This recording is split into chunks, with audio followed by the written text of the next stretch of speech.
opening with a close-up on a thoughtful, slightly sad but ultimately resilient face, perhaps with a wedding photo subtly in the background. Can you imagine having your dream wedding venue, a place you'd waited 3 years for, stolen right out from under you? Not by a stranger, but by your own sister, with your parents cheering her on.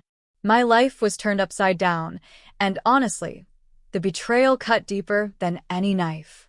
Just last week, my parents hosted their annual family barbecue, and everything felt normal, until it wasn't. In the middle of the festivities, my sister, my golden child sister, dropped a bombshell. She announced her pregnancy. Of course, everyone was thrilled, cheering her on, and basking in her glow. But then, as the celebration was in full swing, she turned to me. In front of everyone, she casually asked if she could use my wedding venue for her wedding. She thought it was beautiful, she said, and couldn't possibly plan her own right now. My heart sank. This wasn't just any venue. It was the place my fiancé and I had envisioned our special day, a place we'd waited 3 long years for, patiently, on a waiting list. The air just went still. I could feel all eyes on me, expecting me to roll over, to say yes.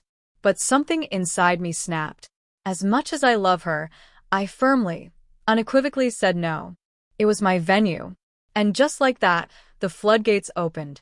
She burst into tears, dramatically stormed off, and the immediate aftermath was a blur of accusations.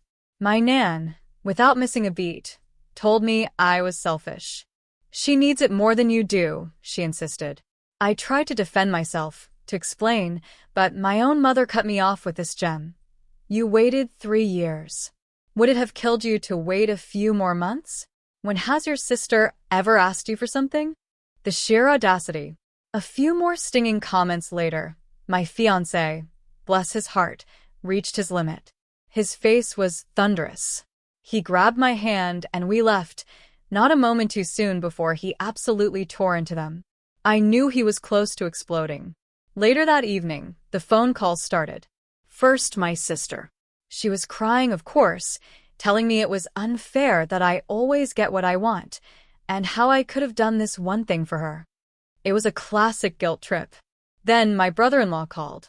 He sounded genuinely apologetic, saying he discussed it with my sister and she'd promised she wouldn't ask. He was properly furious with her and warned me that she was now blaming me for potentially ruining her marriage when, he wisely pointed out, she had clearly done this to herself. Meanwhile, my father bombarded me with 5 angry texts, all variations of, I hope you're happy. Your sister hasn't stopped crying since yesterday. The emotional warfare was relentless. My fiancé and I talked, and honestly, it wasn't even a debate. My sister was out of the bridal party. We immediately replaced her with my amazing aunt, who, thankfully, was the only family member who had actually taken my side. We still haven't decided if we'll invite my parents or the rest of the family to the wedding at all. But the drama didn't stop there. Oh no. My mom, in her infinite wisdom, decided to take matters into her own hands. She called my fiancé's parents, telling them it would be best if my sister got the venue because, she's pregnant. My future father-in-law, a man I already adored, became my hero that day. He told them, in no uncertain terms, to F off, and basically ripped my mom a new one for expecting something so ridiculous. He warned them that if they kept playing favorites, they were going to lose me entirely. And then, guess what? My mom started crying too, calling my wonderful father-in-law a butt-face. Honestly, it was just getting pathetic. Like a bad soap opera. Within the hour, my in-laws were driving to our place with supper and wine, telling me not to worry, and that no matter what, they would be my safety net. Their love and support were a lifeline. Asterisk, by the way, if you're still with me through this roller coaster of family drama, please hit that subscribe button. More unbelievable stories like this are definitely coming. Asterisk. The next day, the texts from my sister resumed. She kept berating me about the venue, saying I was unfair, that she was family, and that she asked nicely because she loves me. She sent a huge text about us being family, how I should have her back, and not be so selfish. A lifetime of resentment, of being her doormat, bubbled to the surface. My fingers flew across the screen. The only text I sent back was this: "I am sorry that you perceived it that way, but I am sick and tired of bending to your will my whole life. I have been your servant and your doormat. Remember all the birthdays I had to share with you because you would throw a tantrum if you didn't get presents? Or when you cried so I would fill out job applications for you because you were literally too lazy to write your own CV and mom supported you in doing that. But the thing that has hurt me most till now is when you ruined my graduation. Remember how you said it wasn't unfair, I was getting the entire spotlight? So you took it upon yourself to wear the most expensive dress our parents could buy you, made a cake for yourself, hung up balloons for yourself, and insisted on being included in every single picture I took? I am done. I admit I also spoiled you, but I will not any longer. If you want to marry so badly before your baby is born, then you could look at a different hotel that offers last-minute weddings. I've spent too much time planning my wedding to just gift it to you. And if you want to ruin our relationship over this, then go ahead. I will sleep sound and safe knowing that it wasn't my fault." Her reply was a single, chilling text. "Wow, you must love me so very much." And then she blocked me. This morning, however, she unblocked me, but not to apologize. Instead, she sent a screenshot of a message from my wedding planner. It read, "Hello, dear. I got the message from your mother, and we'll proceed with the rebooking of the venue on the spot. However, this will have extra costs as we have to change the names on the contract. Please come by my office tomorrow so we can sign the new contract." My jaw hit the floor. The audacity of my mother, forging ahead without my consent. My parents hadn't actually written to me since the whole thing with my father-in-law. But my older brother, who lives out of town, called. He wanted to know what happened because he'd gotten a weird story from mom and dad. They told him that I had offered to give up the venue before the barbecue, and then humiliated her publicly. I told him what really happened, every infuriating detail. To my immense relief, he had no problem believing me. We talked for hours about our parents' behavior, and he confessed that his move away was partly due to their constant favoritism and being jerks to us. He told me mom was now mad at me for betraying the family. Immediately, we called my planner. She was absolutely horrified, assuring me she had never spoken to my mother since the day we went to book the venue. She confirmed that even if they were to call and claim I wanted to change something, I had to be physically present to make any alterations. It was such a relief, a small victory. We informed all our wedding vendors, and they, being amazing, offered to hire security for our wedding day at a reduced price, just in case. But the online harassment began. My sister started a smear campaign on Facebook, posting constant passive-aggressive remarks and claiming I had made her depressed. I was inundated with messages from her friends, calling me a B***tch for treating her that way. I blocked every single attempt at online harassment, and my sister too. But 2 days later, her best friend actually egged my car. I called the police, and thankfully my neighbor, a grumpy lady whose hobby is, let's just say, observing, identified them. Turns out, she's actually very lovely once you get to know her. After several days of silence, my parents finally called, asking if we could talk things out. I was wary, but I agreed to meet them with my fiancé at our apartment. When they arrived, you could tell my mom had been crying. And honestly, for about 10 whole minutes, I felt bad. Turns out, my sister is just an a-hole. No medical history, no diagnosis, nothing. Just entitled. We started with awkward chit-chat, then slowly, carefully moved to the main event.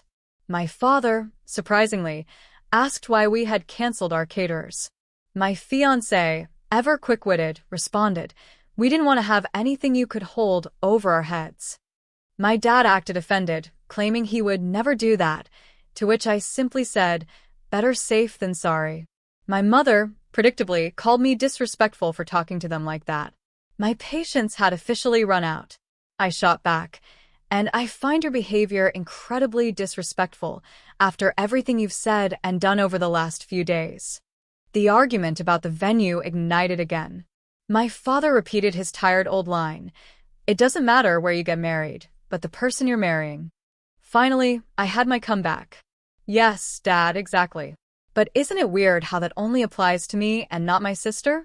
As long as she's marrying brother-in-law, it doesn't matter where, right? The air crackled with tension. My father's face turned beet red, and he started gasping for air like a fish on land. My mother was quietly crying again. Well, I pressed. I'm waiting for your reasoning. My father slapped his hands on the table and launched into a rant about family and sacrifices and how a loving family should do what's in their power to make each other happy. I just looked at him. Like how you tried to make me happy on my graduation day, Dad? You know, about the time my sister smashed my cake because she wasn't in the limelight? Silence. My mother, barely audible, asked, "Why do you hate us so much?" I looked her dead in the eye. I could ask you guys the same thing. Again, nothing. My parents knew they had messed up, but they weren't ready to admit it. My mother tried another guilt trip, saying my sister was miserable and hadn't gone out in days because people judge her so much. My father went on a tangent, excusing my little sister's behavior by saying she just needs more time and attention because she's the youngest. It was the same old song and dance. I told them I felt deeply hurt because I could now see their blatant favoritism, and they weren't even trying to conceal it anymore. I told them they loved my sister more. My mother, predictably, tried to deny it. That's not true. We love you all the same. I wasn't having it. I pulled out my phone, opened a list I had been compiling. On it were every single instance I could remember of them putting my sister before me. Some had dates, some were specific situations, but it was a very long list. As I read it aloud, their faces drained of color. They were horrified, beet red, and close to tears. They tried to interrupt, to explain how I was wrong, but I held up my hand. "This conversation is leading nowhere," I said. "You have two choices. Either you set up family counseling for all of us and apologize to me sincerely, or you won't be invited to the wedding." They left. They haven't called since. After that last conversation, my parents did not budge. I was still the bad guy. I was still responsible for my sister's depression and her failing relationship. It got so bad that I had to block them and even change my number because they were contacting me from relatives' phones and burner numbers. It was a real bummer, especially during a time that should have been so special. My sister and her entourage continued to harass me on Facebook and Instagram, so I simply deleted those apps. It was a mentally draining time, but my husband's family, my friends, and my brother helped me get through it. I basically cut off every family member who had given me crap for keeping my wedding date. A few days before the wedding, my nan showed up at my door, begging to be let in. We had a long talk, and she actually ended up apologizing, even though she still failed to see the logic in switching weddings. But she promised not to pressure me and just wanted to be there for me. We hugged it out, but our relationship definitely isn't back to normal yet. The bachelor and bachelorette parties were amazing. My husband even baked a beautiful 3-layered cake for mine. It was delicious. Then came the wedding day. The morning was surprisingly good and relaxing. But as we were getting ready to leave for the ceremony, taking before pictures with my friends at the venue, a familiar car approached. It was my sister's. A storm was brewing. One of my bridesmaids sprinted inside to get one of the security people we'd hired. I really didn't want another Hulk smash moment at my wedding. My sister spilled out of the car, eyes wild, face streaked with tears and rage. As soon as she saw me, she started screaming obscenities. Apparently, I was a filthy B*TCH who had made her fiancé break up with her. She was possessed, truly. And in that moment, I couldn't help but feel a pang of pity for her. Now, a quick detail. In the mornings, the venue's plants are always watered by these sprinkler systems, so the earth was a bit muddy. The next thing happened really fast. My sister bent down, scooped up a handful of mud, and was getting ready to hurl it at me, at my wedding dress. But before she could, my maid of honor, my amazing, lightning-fast MOH, sprinted towards her and pushed her.